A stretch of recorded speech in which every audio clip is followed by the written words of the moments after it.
Agnes Chambray. Morning to both of you. Lovely to see you both.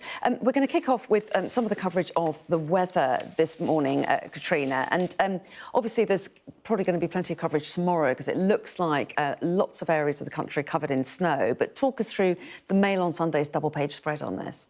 Lots of coverage of the weather in the papers this morning. It's a theme throughout. But the Mail has quite an alarmist two-page spread on a risk-to-life warning that we're going to have a minus 10 degrees Arctic blast sweeping across the country. Various places in the UK are going to be affected quite differently. For a change, Scotland doesn't seem to be too badly impacted. It's mostly England and Wales the warnings are out for, the more severe warnings today. So there's a rare amber weather warning, and one of the problems is that there's going to be, we're told, freezing occurring, a special rain phenomenon where the pavements are wet, it ices over, and people are being warned to look out for black ice. So it's not just traffic and transport that's going to be affected, but pedestrians are really being warned to watch when they're out and about as well. That's right, and you know, it's quite often that the papers will have lovely, snowy, beautiful snowy scenes, but obviously the repercussions are huge on people's transport, but potentially their health as well, which kind of links us on a little bit to the next story that we're covering, and that's on the front page of the Sunday Times, and a lot of focus on the NHS, we understand this week, with announcements by the government about some of the changes that they are planning to make to the NHS to try and meet their pledges.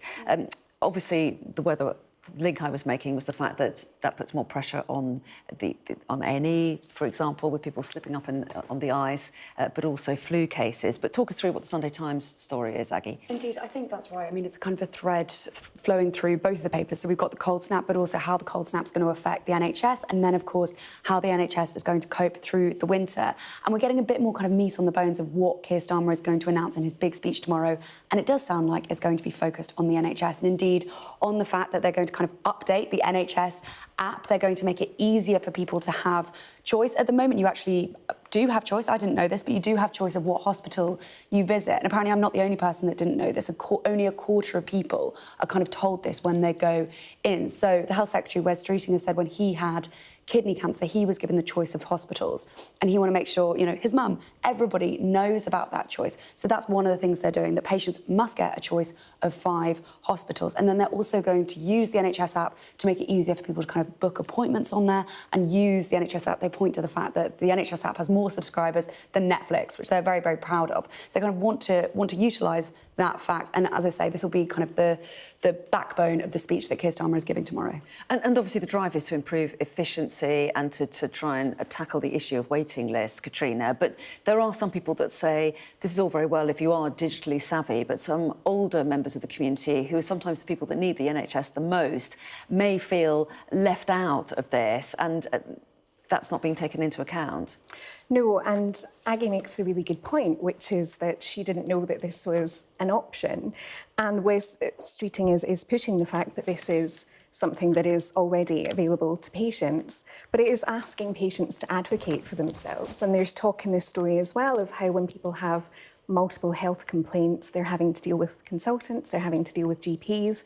It can feel like a full-time job, having to organise everything that you need to deal with and pushing for yourself. So it's one thing to say that this is available and that people should be asking for it, but it's about supporting patients who maybe aren't as good at advocating for themselves, who aren't as digitally savvy and don't know how to access these things. Well, yes, and I mean, this is a big issue for Labour, isn't it? Given the fact that that was one of their key pledges, was to sort of rescue the NHS. And while some money has been announced in the budget for the NHS, there's still massive challenges. Do you think that announcements like this is going to make people feel that this is being adequately tackled? I think it's not really about whether people feel it's being adequately tackled. It's whether they actually deliver on waiting lists, because they have said they are going to get waiting lists down. 92% of appointments will be down to 18 weeks on waiting lists. And at the moment, it's kind of, some people are waiting 18 months. It's a really, really long time. And so if that figure does come down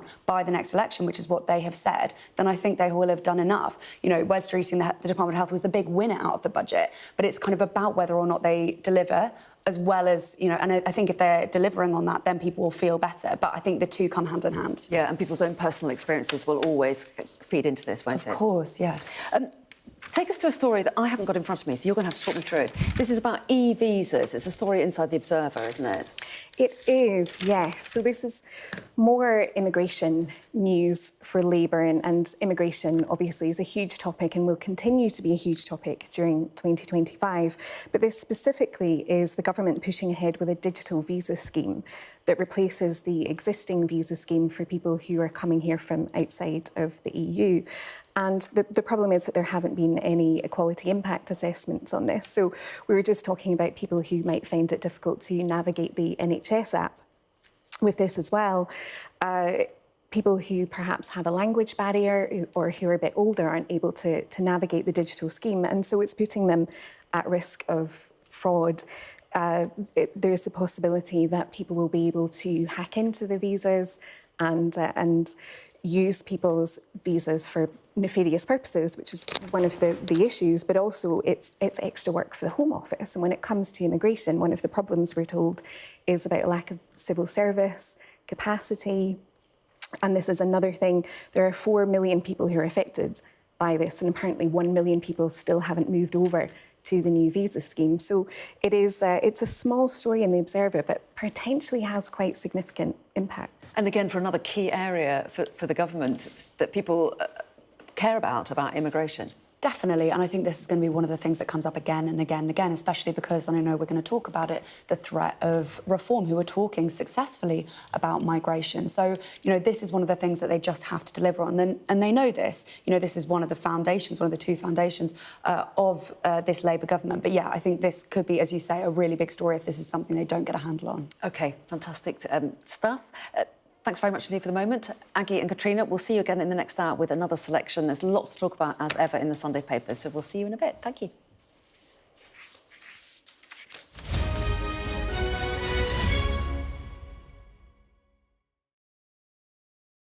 There's always more to the news than a